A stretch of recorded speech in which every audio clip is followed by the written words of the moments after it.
shuffle thing. And that's something I've always liked to play. Like, the joke I make is, I get along very well with the pentatonic triplets.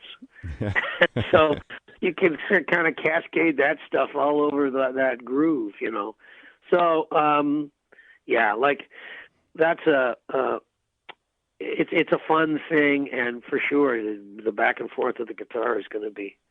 We're going to have a rehearsal soon because we got some live gigs coming up, and I can't wait to start kind of kicking that one around with the band.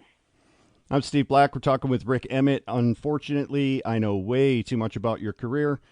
I know that you did some work with Alex Lifeson all the way back on a track called Beyond Borders for the Olympics, the Canadian Olympics. Calgary, right? Wasn't it the Calgary Games?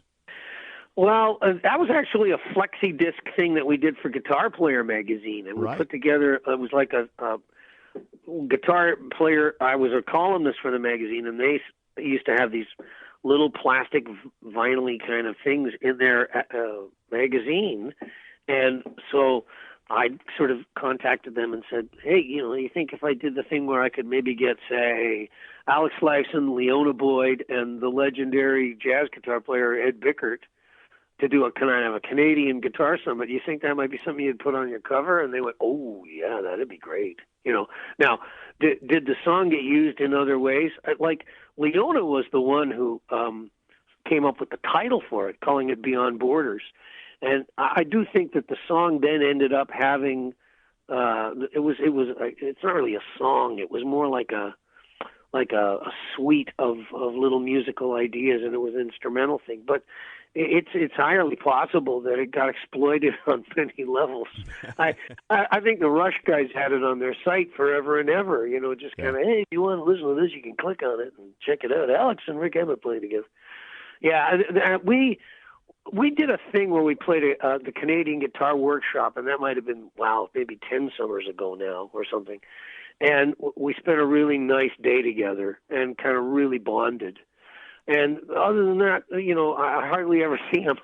But he's friends with Gil Moore, the drummer from Triumph, and Gil has Metalworks. And I know that those guys, they play a lot of golf together. They end up in a lot of those, pro-am kind of tournaments or charity tournaments or ones where, hey, you can team up in a foursome and have some celebrities in there and you can have some fun. And Alex and Gil are actually pretty good golfers. They're actually, not like the rest of us that are, complete hacks. And so they kind of have a bonding thing. And so when I said to Alex, come on, you got to play on the album. Well, I'm doing it at Gil's place, and Gil will be hanging around, and you guys can talk golf. So that was probably part of the carrot I was dangling to get Alex to come and play. Oh, in truth, he's a good guy. Like, I played him some of the stuff or sent him some MP3s or something, and he got back to me and said, ooh, hey, I want to bring my 12-string and play on that Human Race. Is that okay? Can I do that? I go, oh, okay, Alex, sure, I guess.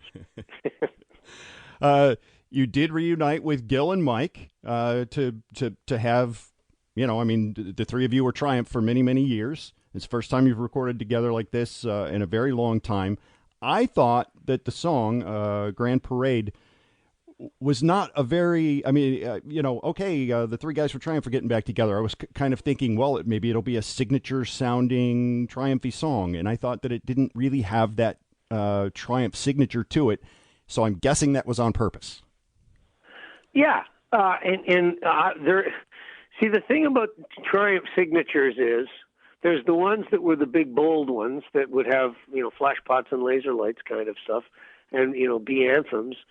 And then there were other, like, something that always happened in Triumph was we would never have enough material.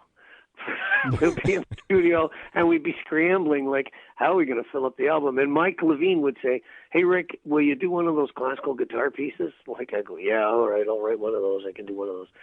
And then there would be oddball things. And one of the first oddball things that happened was the Just a Game album, 79. I had this little jazz song called Suitcase Blues. And the guys in the band said, what the hell is that, Rik? It's jazz. It's not us.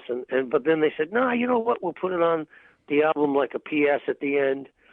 And so to me, that was as much of a signature of me in Triumph as